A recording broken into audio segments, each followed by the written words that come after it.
today to turn to two remarkable women, Jane Goodall and Vandana Shiva. I had the opportunity to sit down with them recently. It was right before the UN Climate Summit that took place in Poland. But we were in Suffern, New York, at the International Women's Earth and Climate Initiative Summit.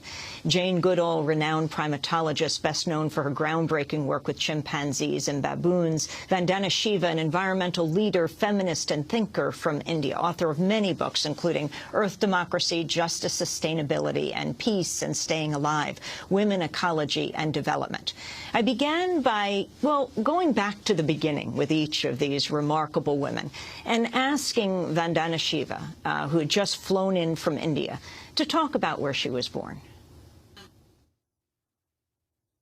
Born in a beautiful valley called Doon Valley in the Himalaya. And I took for granted that the forests and rivers I had grown with would be there forever, because they were. And then in the early 70s, the stream started to disappear, the forest started to disappear. That's around the time peasant women of our area just rose and started the movement Chipko, which means to embrace, to hug. And the movement basically was women saying, we'll put our bodies before the trees, so you can't cut them, because these trees are our mothers. They give us food, fuel, water, but more importantly, they give us soil, water, and pure air. I decided, that time I was doing my PhD in the foundations of quantum theory, hidden variables and non-locality. And I was doing it in Canada, but I made a commitment that every vacation I would come and volunteer for Chipko. And I always say I did a PhD on the University of Western Ontario on quantum theory, but all my learning of ecology really came from the women of the Himalaya. And then the problems continued, didn't go away. And even though we managed to stop the logging in the hills because of Chipko, then came globalization, and then came everything else, and the GMOs and the Monsantos. So 4 decades I've been serving the earth and serving people, and started the Research Foundation really to, I call it the Institute for Counter-Expertise, because so much of what is called expertise is there to destroy the earth, to exploit, and to reward the exploiters. And I thought knowledge is about something else. And Dr. Jane Goodall. Well, I suppose I began loving nature when I was, I don't know, 1.5. Apparently, I was always crawling about looking at insects and plants and things like that. Where were you born? In England, born in London. Moved out to Bournemouth on the coast because of World War II. And when I was 10 years old, we had very little money. When I was 10 years old, I loved books, and I used to haunt a second-hand bookshop. And I found a little book I could just afford. And I bought it and I took it home, and I climbed up my favorite tree and I read that book from cover to cover, and that was Tarzan of the Apes. I immediately fell in love with Tarzan, and goodness, I mean, he married the wrong Jane, didn't he?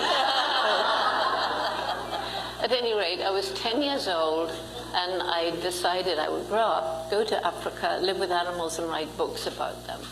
But everybody laughed at me. How would I do that? Not only no money, Africa, the dark continent, but, I was a girl. Girls didn't do that sort of thing. I think I was amazingly blessed because of the mother I had. But for her, I doubt I would be sitting here now. So where everybody else said to me, Jane, dream about something you can afford.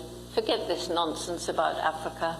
She said, if you really want something and you work hard and you take advantage of opportunity and you never give up, you will find a way. So anyway, it's not important. I saved up, I got to Africa, I got the opportunity to go and learn not about any animal but chimpanzees. I was living in my dream world, the forest in Gombe National Park in Tanzania. It was Tanganyika when I began. It's beautiful, with amazing rivers and waterfalls. And I was learning about these extraordinary beings, so like us, helping us in a way to understand who we are. And then I discovered at a big conference in 1986 that right across Africa, chimpanzees were going. Their forest world was going. And so I began traveling around in Africa, talking to whoever I could find about chimpanzee conservation and forest conservation. And then I found how the African people were suffering, about the poverty, about the disease, about the ethnic violence. And then I began to realize how so many of Africa's problems, which were leading to the destruction of the forest, were caused by outside influences, and that the evil of the old colonial era was carrying on, and that some of the big multinationals were doing the same thing, were moving in to Africa and other developing countries and taking the natural resources and leaving people poorer than ever.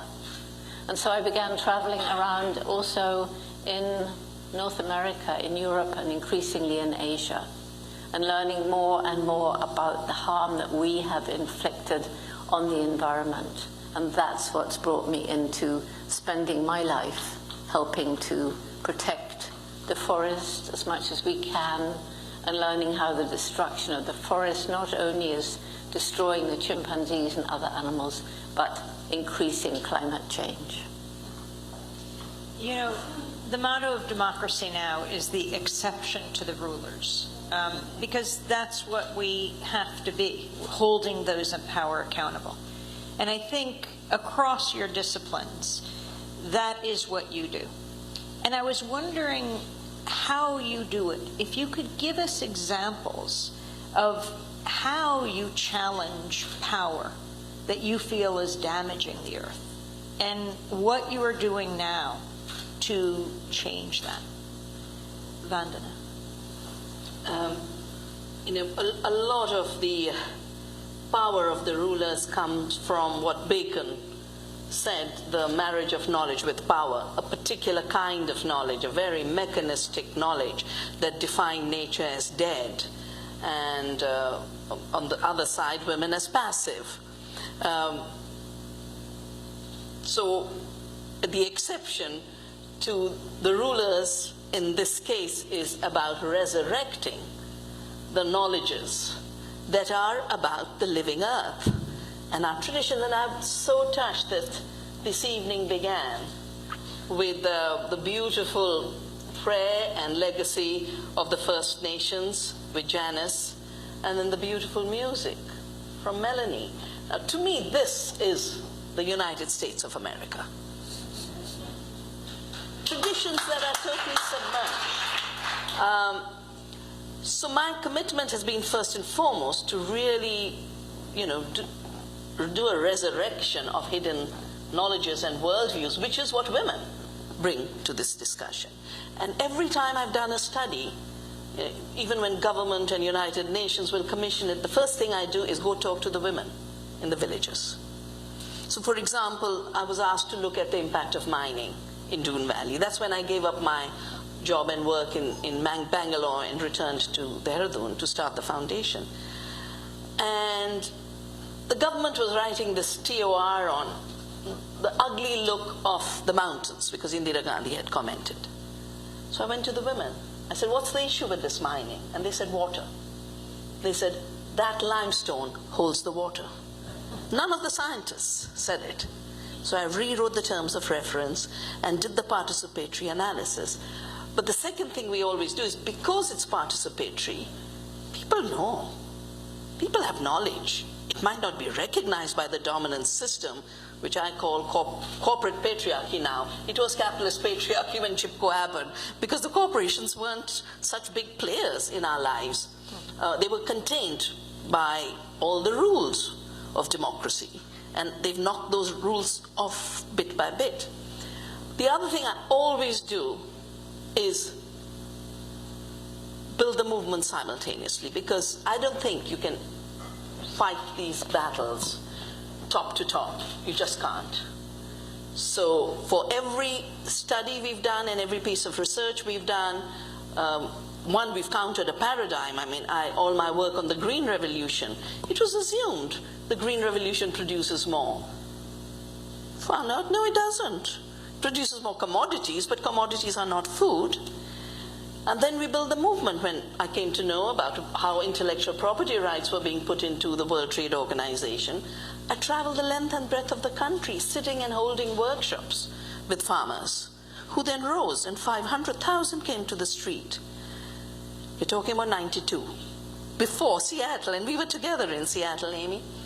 So it's a combination of major grassroots mobilization, as well as dealing with the paradigm wars. And I think the challenge of this summit is to put forth another paradigm about how to live on the earth. What the earth is first. She's not she's not there to be engineered. She's not bits of dead rock. She is the living earth that we were reminded about. And also, through that, bring forth another leadership for another world, because we don't want leadership in that rotten world of destruction. It's not worth it anyway. It's not going to last too long.